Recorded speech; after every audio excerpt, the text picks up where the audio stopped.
Welcome to Mohamad's Criminal Enterprise, Episode 13, Part 2. I had never claimed to be a tricidacophobiac, but now I might ascribe. We tried Episode 13 about an hour ago, and after about 30 minutes, gave up on it because, well, we had a reboot on our streaming laptop, and it reestablished the microphone in the laptop as opposed to this baby, which is a Sennheiser vocalist mic that is sitting before me. So we're hoping that we have resolved that issue, and our producer is now going to check to see if the live stream audio is good. So, tricidacophobic aside, Episode 13, Mohamad's Criminal Enterprise, Part 2. The reason that we are reviewing the Quran, and now we are embarking on the 34th verse of the 8th surah, is because Allah and Mohamad had a problem, and they needed to resolve it. And the problem was that they had been grotesquely immoral. Islam's lone voice had gone off deliberately to commit an act of armed robbery. He was desperate for money, and he had motivated the first Muslims to actually attack their own family members, their fathers, their sons, their relatives, and not only to attack them, but to abduct them for ransom and to kill them. And they did. And in the midst of the armed robbery, Mohamad decided that, well, it wouldn't be Islam if there wasn't some bloodshed. So what was slated to simply be an act of sand piracy became an act of mass murder. And when the first Muslims returned to Yathrib after having committed armed robbery, I'm told we have the thumbs up and that we have good audio at this point. When they returned to Yathrib, which was a town primarily of Jews, 30,000 Jews lived in Yathrib at the time. By the time that Mohamad was through with them, there would be none, at least that weren't sex slaves. All of the men and boys were killed. Remaining children were sold into slavery.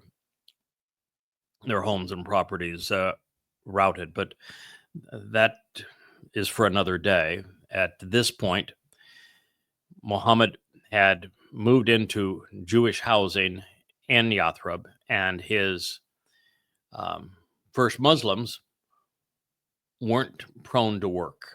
Yathrib was a farming community. The primary product was dates, and the Muslims knew nothing about date farming, and they had no interest in honest work. So the option to them was charity, which they had taken from the Jews, who they paid back by killing them, or thievery. And so they decided to be thieves. And I'm not talking out of school here. I'm not giving you my opinion. This is not a harsh assessment of Islam. It's I've shared the hadith with you, and it's even recorded in the Quran that Mohamad and the first Muslims set out with arms to attack what would have been a lightly, if not totally, unarmed civilian caravan. And they ended up in a surprise attack against overweight and balding businessmen who were minding their own business. And the Quran and Hadith are clear that Muhammad's sole intent was to rob them, and that Allah's intent was to murder them. This is grotesquely immoral by any standard. and it was not common. The behavior in Arabia, despite what Grok would have everyone believe on X, that this was not standard behavior. That someone should live by sand piracy. Most Arabs were decent people, and they made a tough living in harsh environment. But there was no indication that prior to Muhammad that Arabs were immoral and ruthless people who robbed and killed others for their jollies. But that all changed with Muhammad. So when they came back to Yathrib after having raided this caravan of their own extended family members, fathers and sons, and others that had been part of their community, and brought back captives that they humiliated and then ransomed. Some they killed. The residents of Yathrib said, wait a minute, you claim that you're starting this religion, and yet every aspect of your religion is nothing but something you stole from those that you just killed. You see, the Quraysh that they went and hunted down and robbed were actually those who had conceived Islam.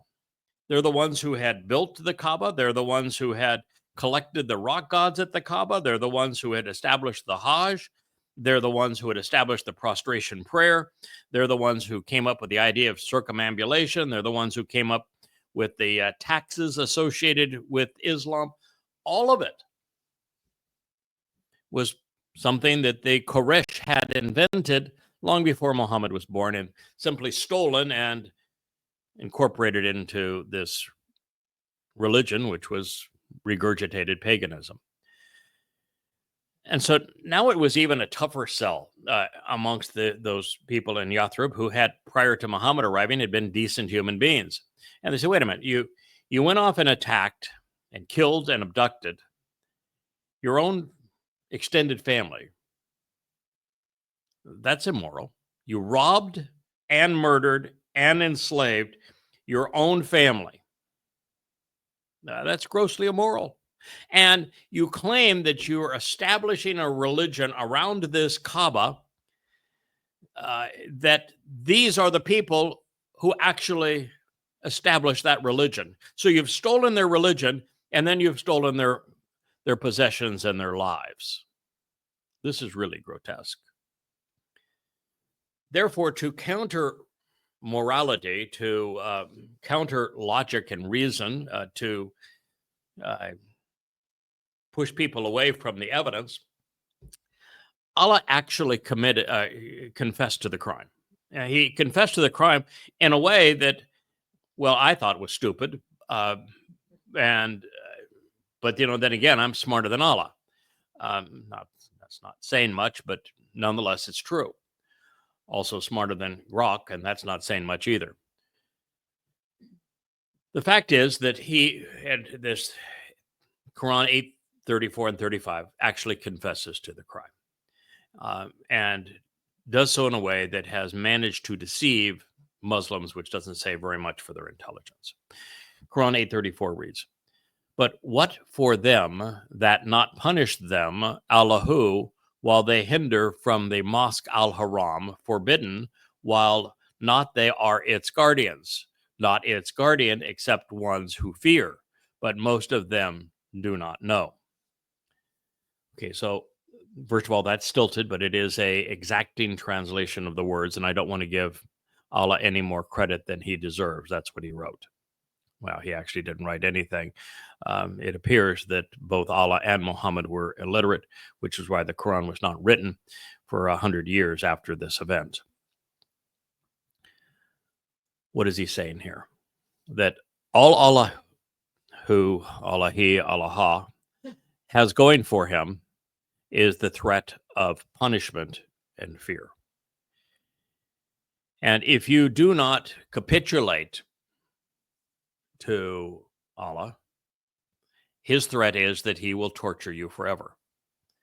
Now, this is not inventive. There have been lots of religions that have presented gods such that you either capitulate to them or they will torture you forever. Now, it is somewhat uncommon. For example, the Babylonian gods and ancient Sumer, for example, weren't like that at all. And many religions had an underworld, but it wasn't eternal torture for disbelieving the gods. Allah was a sadistic god of a really horrible nature.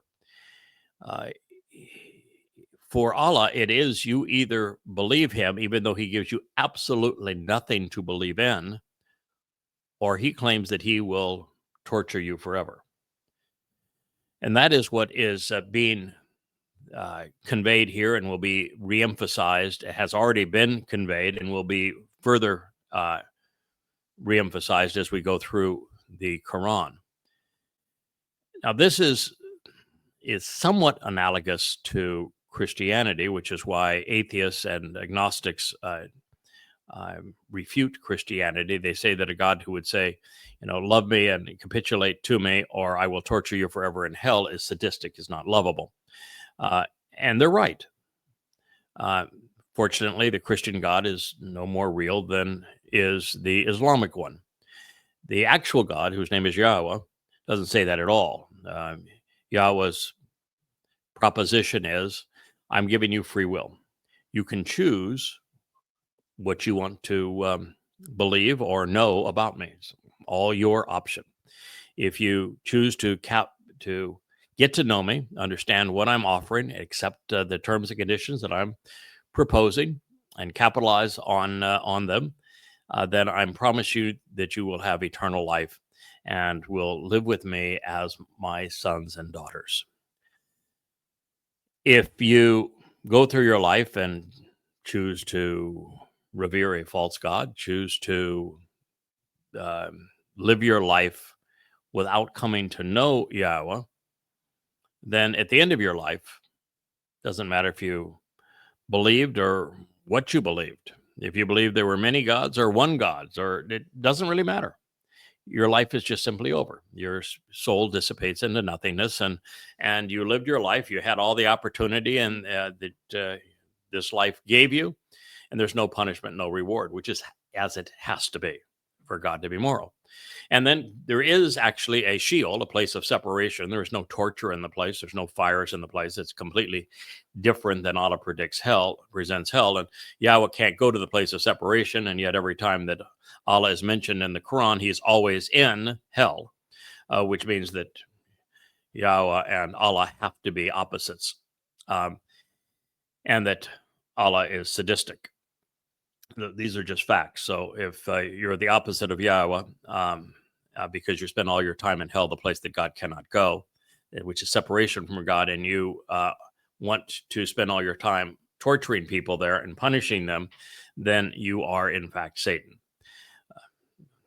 Rational deduction from the evidence. There's no other viable conclusion. But what Yahowah says about Sheol is the name of the place. It's presented like a black hole, a place where time is eternal, and but there are no other dimensions. Is that to end up there, you've had to promote religious lies, political lies, militaristic lies, such that you've done considerable harm deliberately and knowingly to his people. And then as a good father, he's going to hold you accountable. So that's how you end up in Sheol. Choosing not to believe in Yahowah does not have a punishment. Choosing not to fear Yahowah, of course, has no punishment. So they are opposites in this regard. And with Yahowah, free will is absolutely essential. And in Islam, there is no such thing. So as we consider this statement, after we get past it, Allah saying, okay, I'm not punishing them now. Well, the reason he's saying that is that the Quraysh were really tired of Mohamad lying to them and pretending that he was speaking for a God when he was just doing nothing but plagiarizing other people's lore and twisting it for his own self-edification. And they knew it, and they said so, and there are 500 iterations of them acknowledging this in the Quran. And the fact is that Allah never had a retort. He never did anything to prove his existence or that Muhammad was speaking for him. There's not any evidence of any kind, ever. No prophecies, unlike the Torah and prophets. When they predict something, it never comes to pass. They're 0 for all attempted prophecies. The scientific statements in the Quran are not only wrong, they are laughable. I'm not even sure. Well, I guess they're just laughable. The Quran, for something revealed in the 7th century, is far dumber than what you would have expected by Neanderthal 100,000 years earlier. It is really stupid. It is internally contradictory. There's probably 50 creation accounts, and they're all different, strewn throughout the book. It is out of order. There's no chronology or context to the Quran of any kind. It's literally a jumbled mess. Everything in the Quran that even has a hint of credibility was plagiarized. The Quran's full of confessions that it is untrue. And it's grossly immoral and deadly and terroristic in its nature. So there's no miracles of any kind. Historically, the Quran is a mess. It didn't get anything right historically either. So there's every reason to disbelieve the Quran if you were a rational and informed person. And it's quite frankly the worst book ever written. And there's no reason to believe it. None. You have to be complete ignoramus to believe the Quran. And not my opinion again. I prove it in the 5 volumes of goddamn religion.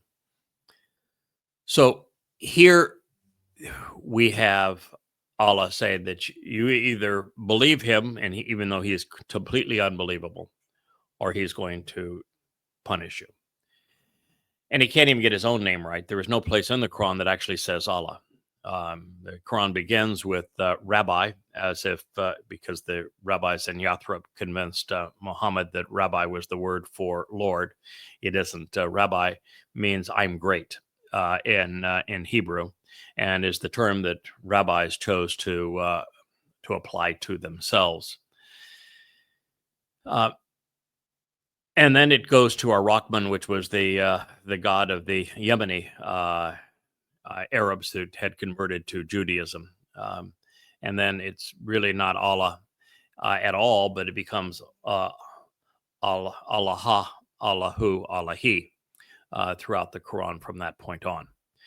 This then says, will not punish them while they hinder from the Mosque al-Haram, which means that since Muhammad had just left Kaabaville, and the mosque, that there was a mosque during the time before Muhammad.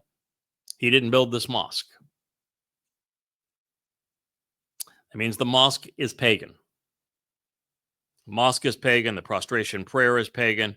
The circumambulation is pagan. The Hajj is pagan.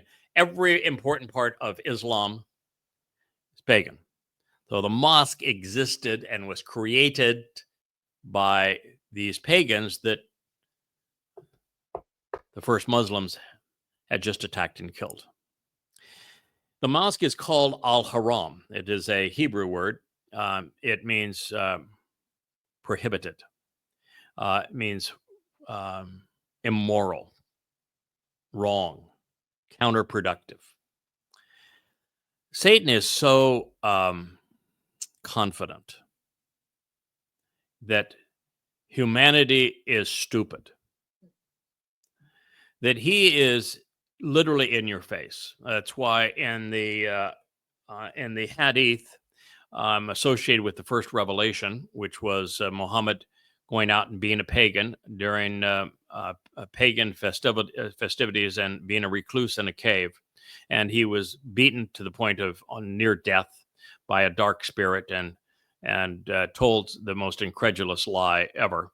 It begins with this demon telling Mohamad to read when he was illiterate, and then telling Mohamad that that man was created from a clot of blood, which obviously isn't true. It contradicted later throughout the Quran, and that the pen wrote the Quran when there would not be a Quran written for 100 years thereafter.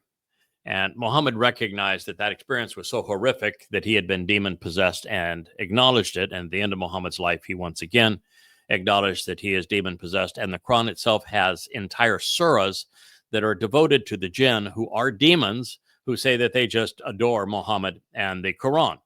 So Allah is telling you the truth, that he is a demon and that fellow demons love the Quran, and that his messenger was demon possessed. There's even places in the Quran where Muhammad says that all of Allah's messengers speak on behalf of Satan. What's called the satanic verses. So in this case, Allah is confessing. He is saying that the mosque, which was pagan, is al-haram. It is counterproductive. It's evil. It is harmful. It is forbidden. And in any normal culture, everything associated with the worship of Allah would be considered counterproductive and forbidden, inappropriate, immoral, which is what haram means. It's a confession. And haram is also a Hebrew word, as is Quran itself, as is almost every important term within the Quran, which is claimed to be pure Arabic when it is bastardized Hebrew. And now it's saying that the fellows that they went and bludgeoned and murdered and robbed and abducted, they're out minding their own business.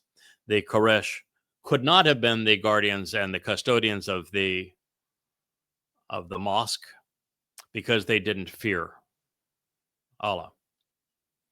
When in fact, everything that we have read prior to this time in the Quran and in the Hadith affirm that they, in fact, were not only the custodians of the Kaaba, that Muhammad coveted the prophets derived from their custodianship of the Kaaba and wanted that for himself, which means that Islam is stolen. Just as these first Muslims stole the lives and the property of their kin at Badr, all of the rites and rituals and edicts of Islam were stolen from those same people.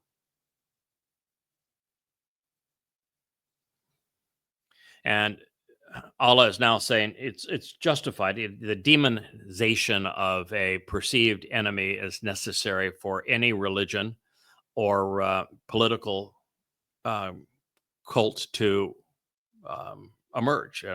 Today in America, it's the demonization of Russia. America started the war against Russia using Ukraine as a proxy, but was able to perpetrate this ruse on Americans. So they say Russia, bad, bad.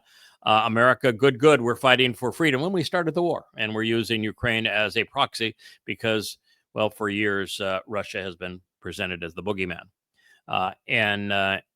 In Christianity, the boogeyman is Jews. The New Testament is an anti-Semitic book that blames Jews for crucifying their God. And of course, it's ludicrous because it was the Romans that crucified the actual Messiah, who was not Jesus. And the Jews had nothing to do with crucifixion. But blood libels like this prevail amongst people of faith because they don't think. And it also prevails amongst people who are political, because they typically don't think as well. And so that's the intent here. It is victim blaming. The victims were the Quraysh, but now Allah must blame them, even though they were the inventors of the very religion that he is now claiming as his own. And he is also say that you cannot be a Muslim and have any custodianship of the forbidden place of prostration, the mosque, unless you fear him. And I will acknowledge that the translations of the Torah and prophets say fear all the time, and the word is yare, but the word's primary meaning and 100% of its meaning when associated with Yahweh is to revere and respect. Allah does not want to engender anyone's respect. He just wants to be feared. And the way he is feared is he threatens torture. Now, this goes on. 8:35 is the next statement. Their salat, prostration prayer, at the house was nothing but whistling and clapping. So taste the punishment because you used to disbelieve. This is an absolute confession. If you are an informed, rational person, you must now close the Quran and say, this is nothing but thievery. That the Quran, in fact, and the religion of Islam is stolen from those that the first Muslims murdered, abducted, and robbed. Now it's not only saying that the mosque existed prior to Muhammad, and that it was the invention of the very people that the first Muslims just robbed and killed. That the prostration prayer, which is the signature event in Islam, it's the thing that distinguishes Muslims. When Muslims come to a country, like you see it all over the United States now and Europe and Canada, and they just take over streets and college campuses and begin their prostration, that is them saying, we're here and we're conquering and we are claiming this space, country, region as our own. It is the symbol of Islam. When you see somebody do a prostration, you know that they are a Muslim. Well, the prostration was pagan. It was stolen from pagans. It was stolen from the very people whose lives these first Muslims stole at Badr. And the house, which is the Kaaba, was the place to which they prostrated themselves. So this whole prostration toward Mecca, totally, well, not Mecca, it's actually towards the Kaaba. The Kaaba originally was in Petra. But the fact of the matter is, totally, completely stolen. And then Allah has the audacity to say that they were doing it improperly. They were whistling and clapping. And by the way, there is no indication that they whistled or clapped while doing the prostration. There's a lot of hadith texts about what the non-Muslims did, and there was no distinction between what these pagans did that actually conceived the scam of the Kaaba and Islam long before Muhammad was born, and the way that the Muslim did it. That never a distinction between the two. And since now Allah is saying that those who invented the prostration prayer, the salat, and the Kaaba itself, and the mosque surrounding it, and were the custodians of it, of this scam, were doing it wrong, and therefore they deserve to taste punishment. You would think that if you wanted to be a credible God, you would explain what it was that they did wrong and what is the right way to do it. But you know, there's not a single mention anywhere in the Quran of the right way to do this stupid prostration, because the prostration isn't a prayer. You know what the prostration is? It's humiliation. Allah is Satan. He wants to humiliate humankind. And one way to do it is to tell all of his slaves, put your damn nose in the dirt. Oh, by the way, since God's up there, moon him. The sign of submission. But there is no explanation in the Quran. And then you have this sadistic wannabe deity that says, so taste the punishment. Like, that's sadistic. Nobody, is going in the right mind would believe a God that says, so taste the punishment. And this punishment is because you didn't believe me. And yet he gave nothing to believe. Not a miracle, not a prophecy, no accurate scientific revelation, no accurate historic revelation, totally inaccurate histories, totally inaccurate in science, totally unfulfilled and false prophecies, plagiarized text, contradictions, so many contradictions that there's actually a verse that tells you how to deal with contradictions. Utter nonsense. No one in their right mind would ever believe this. And yet, you don't believe it. This sadistic wannabe deity wants you to taste the punishment that he's going to deliver. Well, since there are hundreds of hadith supporting surahs explaining how the religious rites associated with al-Masjidi were established and practiced long before Allah. Matter of fact, one of the advantages of the Torah, which I cite from on these programs quite frequently, that's Al-Tabari's history of Islam's formation. It goes all the way through the initiation of the stories of creation through the Kaaba and the creation of the religion of Islam, and then Muhammad's birth, and then thereafter. That there are hundreds and hundreds of full volume worth of material about Islam's existence long before Muhammad was born. And purely pagan. And so Islam is stolen from the very people they just stole the lives from. Practiced long before Allah was ever mentioned. In fact, there is actually no written text anywhere to be found anywhere in the world of a God named Allah prior to about 20 to 40 years after Muhammad's death. It's the first time you ever see the name Allah.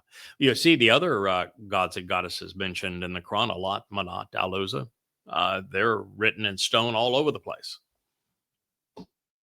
But never Allah.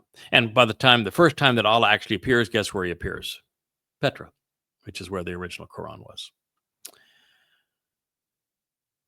So long before Allah, long before the Quran, long before Muhammad or Islam existed, but it was entirely pagan, and it was the Quraysh that they just hunted down and killed that had established the religion which was stolen from them.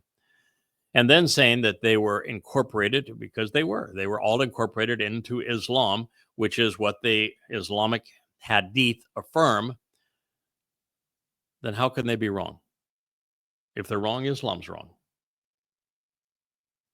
And there is a long history in the hadith establishing the Quraysh as the custodians and the guardians of this rock pile known as the Kaaba. And that's why Muhammad, who was Quraysh, craved a share of the monies that were derived from it and the prestige of being the custodians of it. So what Allah has just done is completely contradict Islam's formation and everything that he and in the Quran and that is said in the Hadith, which actually is the basis of Islam and the basis of the prostration prayer and all of the other things that Allah never bothered to explain. You know why the Hajj is never explained in the Quran? Why the prostration prayer is never explained in the Quran? Why the Salat and the Zakat and the Jizya tax and the veiling of women, and why none of this is explained? Why the circumambulation of the Kaaba, even the location of the Kaaba? You know why none of it's explained in the Quran? Because the religious lore that was stolen to create Islam existed long before the Quran was written, so they already knew all of that stuff. That's why the essence of Islam is not actually stated in the Quran. It's affirmed in the Hadith, but it's never stated in the Quran. So this very verse acknowledges that the rock pile to rock gods was considered a mosque and that prostrations were performed at it by polytheists. Oops. It's a confession. And if you're rational, it's a confession. You can throw away the book. It's a complete fraud. The religion was stolen from polytheists. Now, by acknowledging that the Quraysh prayed and worshipped at Allah's house, this admission destroys Muhammad's justification for killing them. And may I ask why a rock pile to rock gods needed a guardian? What are those guards afraid of? What are they trying to protect? I mean, there were lots of rocks in Arabia.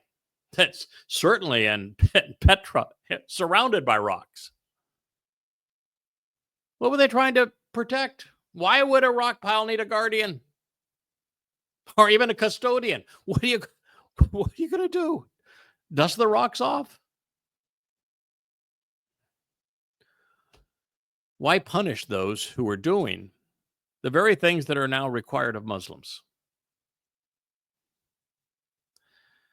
Based upon all we have read, and we have studied the subject thoroughly, the Quraysh never restricted access to their shrine to rock gods.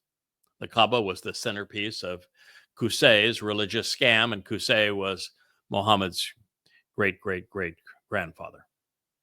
And it became the meal ticket in Petra, around the Kaaba.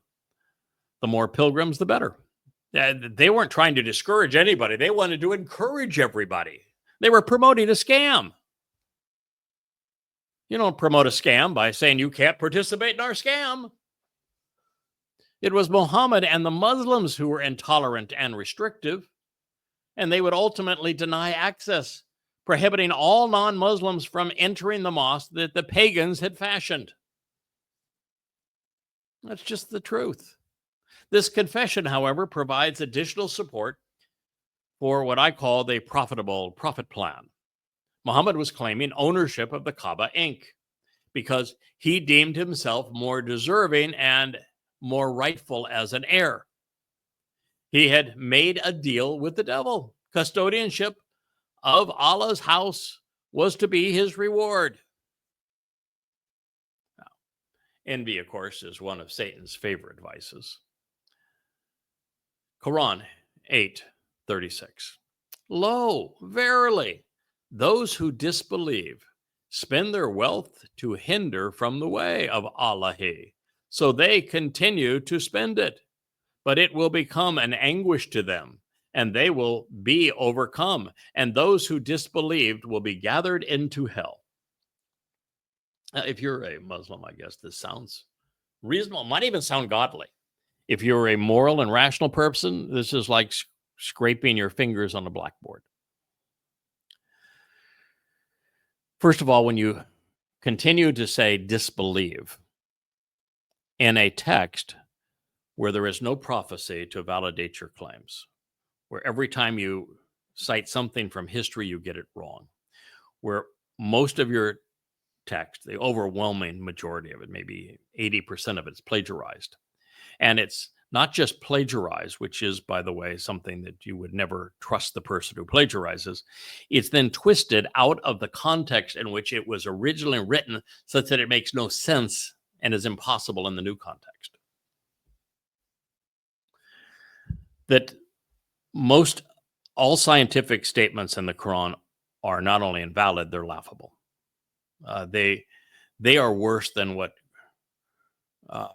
Cro-Magnon and Neanderthal man would have believed. I mean, they are really stupid. Not true either. The Quran is so contradictory, it has a verse telling you how to deal with the contradictions. Internal contradictions are proof that you should not trust something. The God is presented as sadistic. There is no free will. The Quran and Islam are based on predestination. Any rational person knows that if the moment you base something on predestination, it cannot be true. The Quran's primary order after Muhammad was kicked out of Kaabaville in shame for the satanic verses for admitting that all of Allah's messengers speak for Satan. Primary theme is to die killing for Allah. It's murderous. Allah glorifies thievery and mass murder. So the book is grotesquely immoral. So no one in their right mind is going to believe this. No one. I mean, you'd have to be completely ignorant, irrational, and immoral to believe this is a God. Or, for example, to believe that if you die stealing, plundering, raping, abducting, enslaving, torturing, and killing for Allah, that the reward is a brothel filled with boys bottom side up and perpetual virgin girls. You know, you'd have to be literally insane to believe that's true. The producer says, raise their hand. Or evil. Or evil, insane or evil. Yeah, you'd have to be so immoral that you would go to the point of being evil to believe that's true, particularly if you act upon it. So there is no way to believe Allah and to be a rational person, an informed, rational person. And now Allah is saying that, okay, so Muslims are dirt poor, which is why they're out robbing caravans. And the custodians of the Kaaba, the religion I'm stealing, well, they've got some loot. So I want to demonize the victims again. And I want to explain that, okay. So my team is broke, and the enemy is productive. So we have to condemn productivity. If you have wealth, you're bad, unless you've just stolen it, which then I guess it's good. Well, that's what the surah says, because stealing is lawful and good.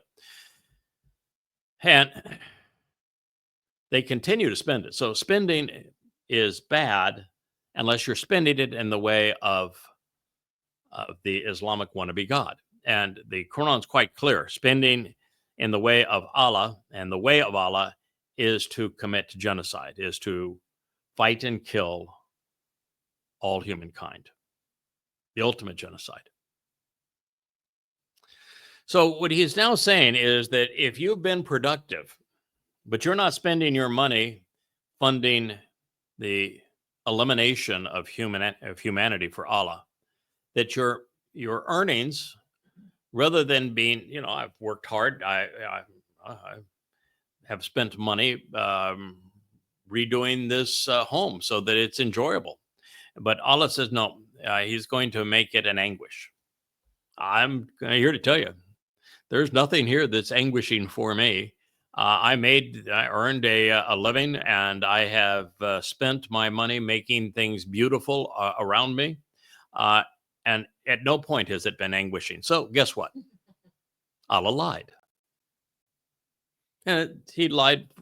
I'm not alone. I'm part of the vast majority. The people who are anguished are the Muslims. It's not those who have been productive. Then it says they will be overcome. No. 3/4 of the world has not been overcome by Islam. And Islam will never overcome the world. So that's also untrue. The producers raised her hand again. Isn't that why Muslims are so jealous of the Western world? Because they live in Muslim hellholes? Well, and they were promised they're the best. Yes. Well, it's the Muhammad and the Quran say that every time that a Muslim fights, that Allah will assure them victory. Mm-hmm. And so that now every time they fight and they get their tush handed to them, they outnumber Jews, for example, 100-1. They've used surprised attacks. They have been much better armed than the Jews up to very recently. And every time they get clobbered.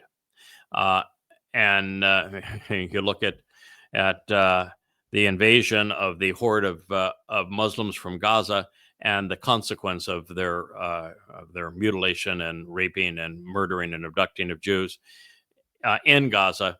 And you know that Allah lied when he said that they will prevail and they will overcome. Now, again, this next line is incompatible with reason. And it's a shame from my perspective that we don't have intellectuals saying the same thing about Islam that they say about Christianity. Now, in Christianity, which is a false religion, the false religion of Christianity says that you either capitulate to their man God, Jesus Christ, or you're going to be tortured forever in hell. And so they try to, through fear, gain compliance by this threat. But any rational person knows that a wannabe God that says you will either love me or I will torture you forever is not lovable, not even worth knowing.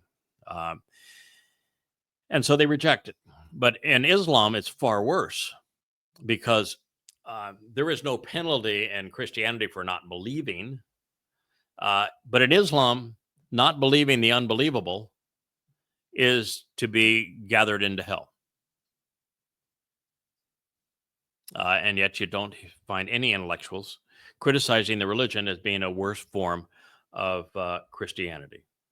Producer raises her hand again. Apostates are killed. People who expose Islam are murdered. That's why they don't do it. Well, it is true.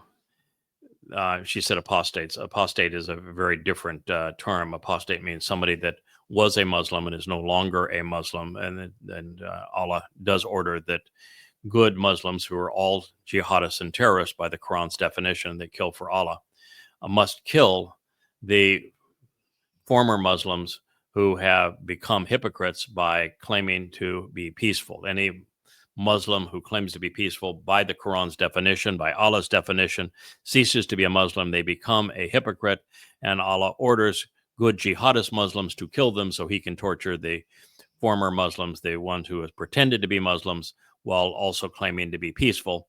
They can torture them in hell. It is an interesting thing that, there's a lot of Jews that believe that because of one speech that Donald Trump recognizes that Islam is a deadly religion. But just this past week, Donald Trump held a Ramadan ending feast at the White House and told all the Muslims that gathered there that he had a real eye-opener because he asked a couple of imams why Islam was so violent. And they said, oh, no, we're not violent. We love life. We just want peace. We want to live. We want everybody to live. We have a lovely, peaceful religion. And because they voted for Trump, he said, well, then I've got your back. I'm with you now. I understand. It is stunning how easily fools are fooled. The Quran never speaks of peace unless you're to fake peace to make your victim more vulnerable. And the number of calls to engage in jihad and to kill and be killed, to terrorize, in the Quran and Hadith number in the thousands. And Muslims have done exactly what Allah orders. The first 100 years of Islam's existence, Muslims killed 200 million people, a third of the Earth's population. And they were murderous on this day in front of Mohamad. So the Islamic behavior and the Islamic Quran and the Islamic Hadith, all the same. So this Quran now is 837. In order that Allahu may distinguish the wicked. Now this says in parentheticals, the disbelievers from the good. And then it says in a parenthetical with the translators trying to help Allah out so that he communicates as if he needed help because he's a very poor communicator. Believers of Islamic monotheism and doers of righteous deeds. But all it says here is it uses bastardized Hebrew phrases to distinguish between wicked and from the good of Islamic monotheism. Yes, here. And puts some of the wicked on others. So I'm going to try to read this as literally as I can. In order that Allahu may distinguish the wicked from the good and put some of the wicked on others and heap them all together and cast them into hell. They are the losers. If you think that Allah, one who allegedly recited this for Muhammad, is God, when he communicates at the level of a 3-year-old that skipped half of the classes, then your God is as stupid as you are. If Allahu needs, and let's read this in context here, if Allahu needs to determine who is good and bad based upon gathering them into hell. So that's the place where I guess you're going. That's the statement right before this. Those who disbelieve will be gathered into hell. So now Allahu is trying to say, I need to distinguish between the ones that go to the brothel and those that go to hell.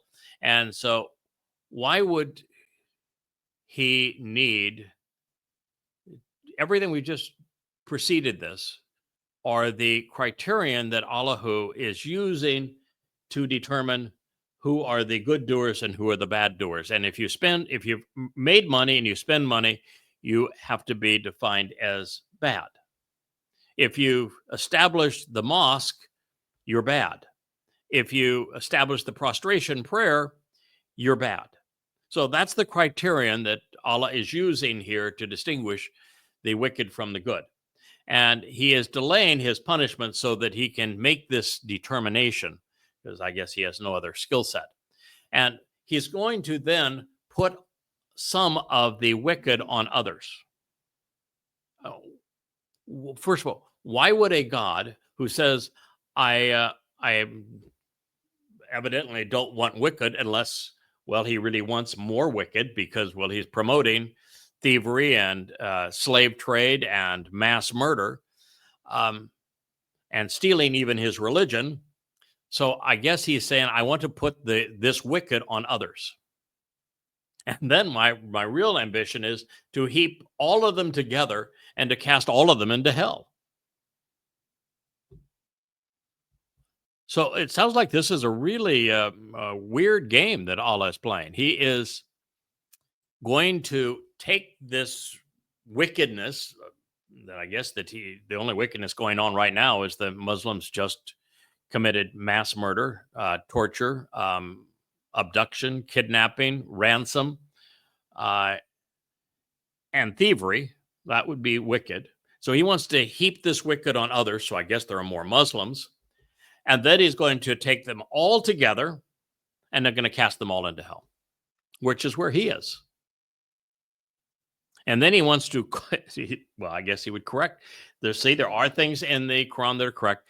They are the losers. Yeah, yes. They would be the losers. That would be everyone that is influenced by Islam. They would be the losers. Quran 8:38. Say to those who have believed, say to those who have disbelieved. So this would be again to the Quraysh that created the religion of Islam. If they cease and desist, now, what are they ceasing and desisting from? They created the religion, the prostration prayer, the circumambulation, the Hajj, the reverence for the Kaaba. They built the damn Kaaba. What are they going to cease and desist from unless it's from Islam? They will be forgiven. Now, why would they need to be forgiven? They were the victims. They were the ones that were killed and abducted. Why would you tell the victims they will be forgiven? Unless you are creating a religion that is so immoral that it is all about victim shaming and turning wickedness into a religious rite. And verily, forgiven for them what verily is past. But if they return, then verily, then examples of those before them have already proceeded. Now, there aren't any examples before them. This is one of Allah's big problems, is that he didn't become a wannabe God until the 7th century. And he is in Arabia, of all places, Petra to start, and then in Yathrib in Arabia. And he has no past. Therefore, what he does is he either steals, since he is really interested in stealing the Islamic religion, he actually steals the accomplishments of Yahweh. He claims them as his own. Thievery is lawful and good, of course, in Islam. And then he comes up with this convoluted idea that there was some 8 to 10 cultures, towns, communities, fiefdoms of all manner, that Allah, for no reason at all, decided that he wanted to terrorize and destroy, perpetrated genocide, claims that he eliminated them. The only problem is that of the 10 that he mentions, 8 of the 10 are phony, never existed. And the 2 that are actually existed, one was a loose confederation of chiefdoms for a very short period of time. They built nothing. There's no indication they were ever overturned or destroyed, or that they ever really had a meaningful community. So that one doesn't count. He's wrong there. And the other one was Tubi, who's this general and king from Yemen that actually brought all of the aspects of Islam that are not stolen from the Quraysh were actually brought from Tubi, and he conquered Yathrib before Muhammad was born, and in so doing, he disproved everything that Allah had to say, and so he was actually the conqueror, where Allah claims that he did the conquering. Exact opposite being true. So when he says, I will punish them as I have already punished other people, he doesn't have a single example that is credible that he's ever done anything. And he's constantly bragging that he terrorized and promoted genocide, annihilated entire communities one after another. And there isn't a single evidence of any of it. And 80% of the communities never existed. I don't know what's worse. In fact, I'll let you ponder that. What's actually worse? The Islamic God, for no reason, but even if there was a reason, taking a 10, 12 communities around Arabia and perpetrating genocide.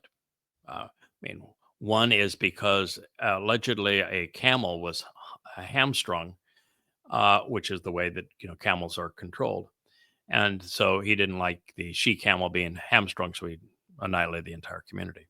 All of the others were on the pretense that he sent a messenger. Of course, there were no other messengers, and they disregarded or mocked his messenger, and so he destroyed them. What he's trying to say is, if you mock my messenger Mohamad, I will destroy you the way that I destroyed these others.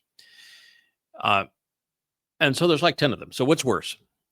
Pretending that Allah actually did this, that he is so sadistic, so deadly, so incompatible with human life, that there's community after community after community that he has annihilated. Or that none of that's true, and he brags about it nonetheless. Which of those two is worse? And does it actually matter which of those two is worse?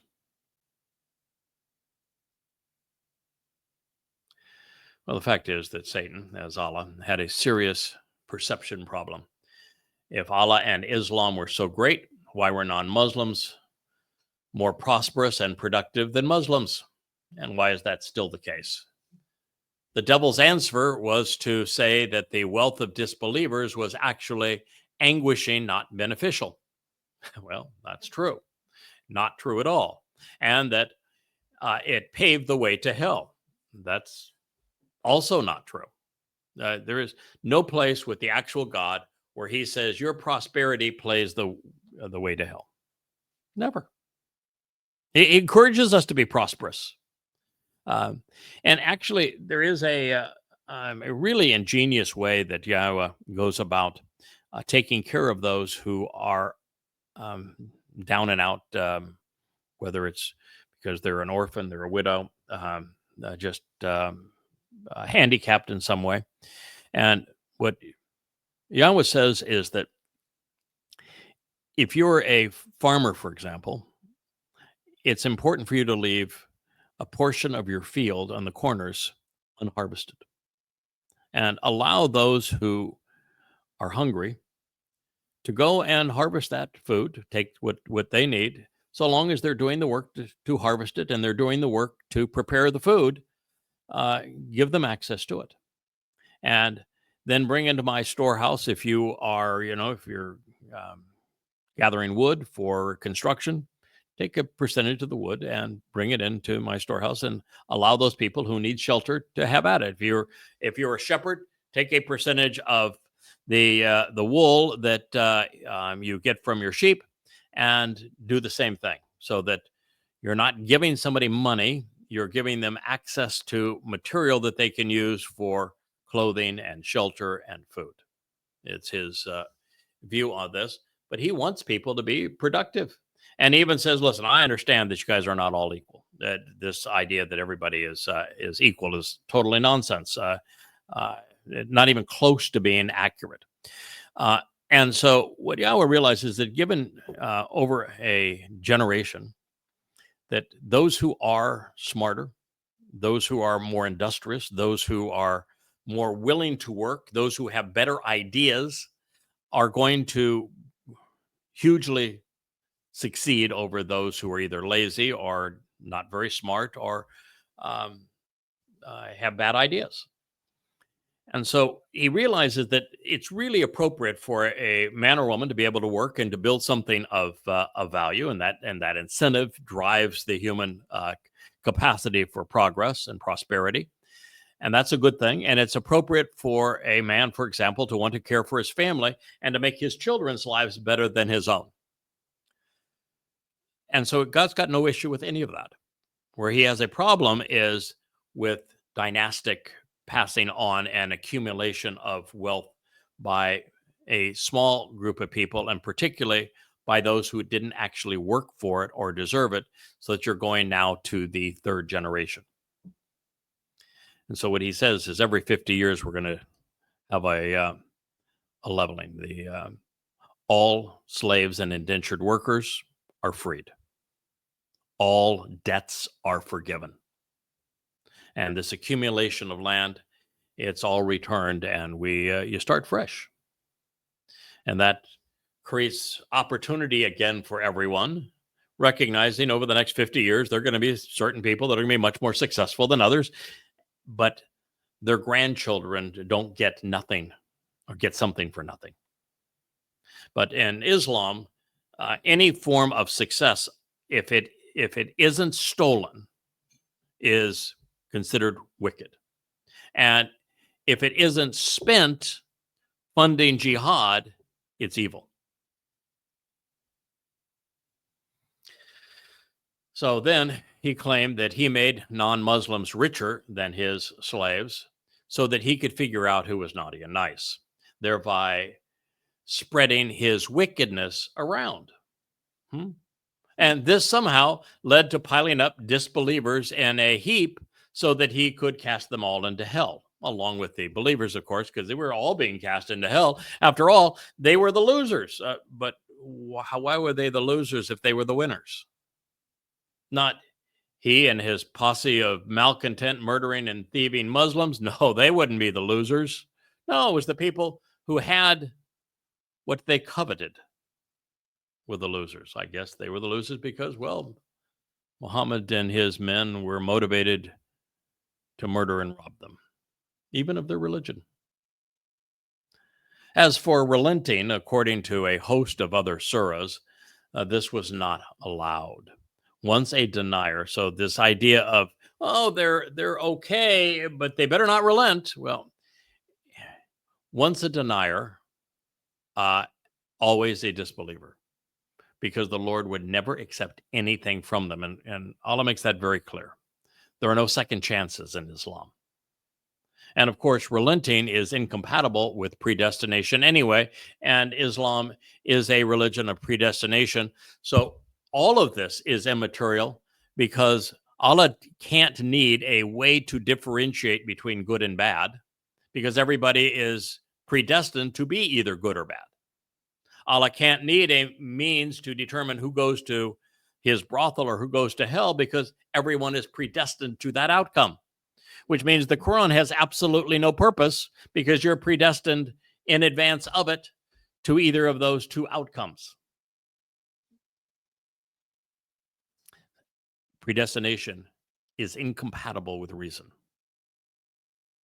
And since Islam is based entirely on predestination, it is incompatible with reason. And none of it matters. There's no reason to kill for Allah,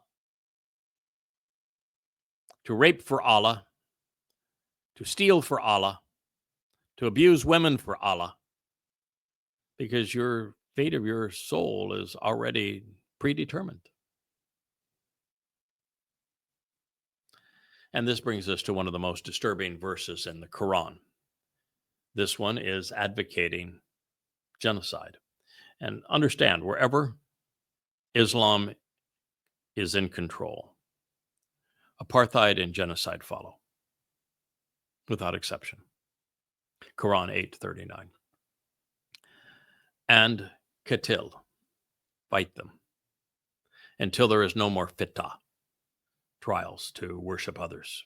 And al-dinu, the religion, all of it is for lillahi, put in parentheses, in the whole world, but that's the implication. But if they cease and desist, and in parentheses, worshiping others besides Allah, then lo, Allah is all seer of what they do. Didn't say relent. Fight them until there is no more trials, fitna, no more worshiping of others. Fight them until there is no more temptation to worship any other God. Until religion, all of it, is for lillahi.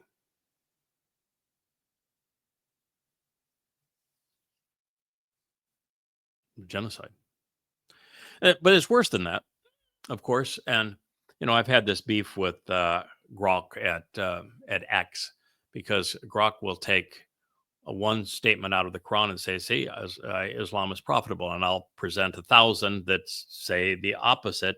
And Grok will pick out one of the 1,000 and say, well, there's debate as to what this means. And it doesn't apply to Muslims today, as if the Quran doesn't apply to Muslims today. But this statement here in 839 is one, of course, that Grok will never even cite.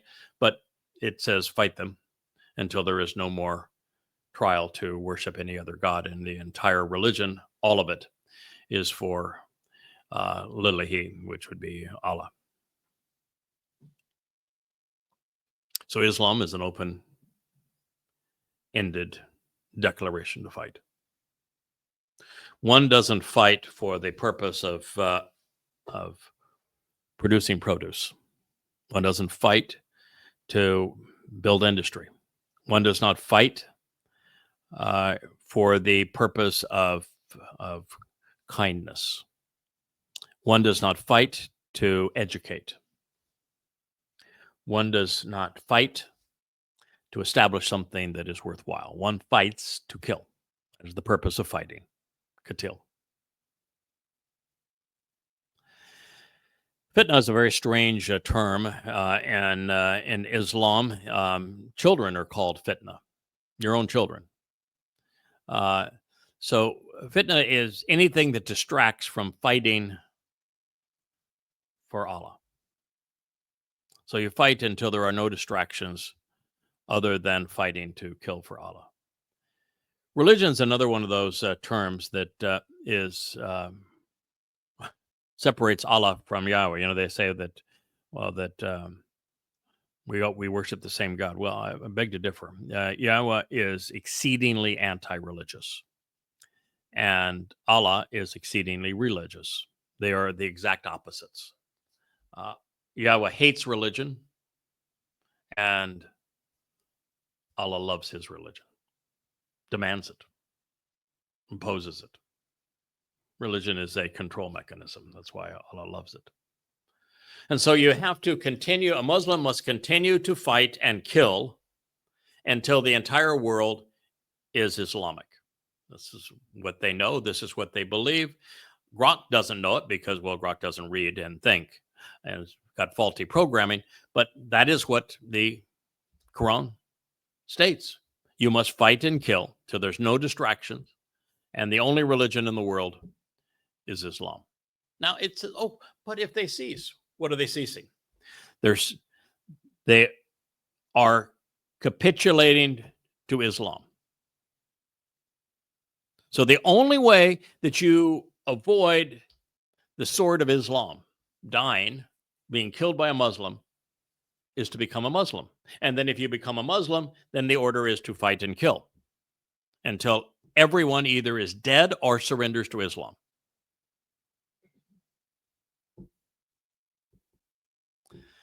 And then even in the question of whether this person should just be killed, or if this person has made a confession and is now capitulating to Islam and is going to join in among those who are the killers, you're not to worry about it. Go ahead and kill them because, well, Allah is the seer of what they do.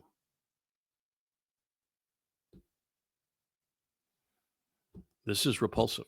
This is a declaration of war on all humankind. That there is no other way to interpret this. Fight and kill until there are no more trials or distractions, and the only religion is for Allah.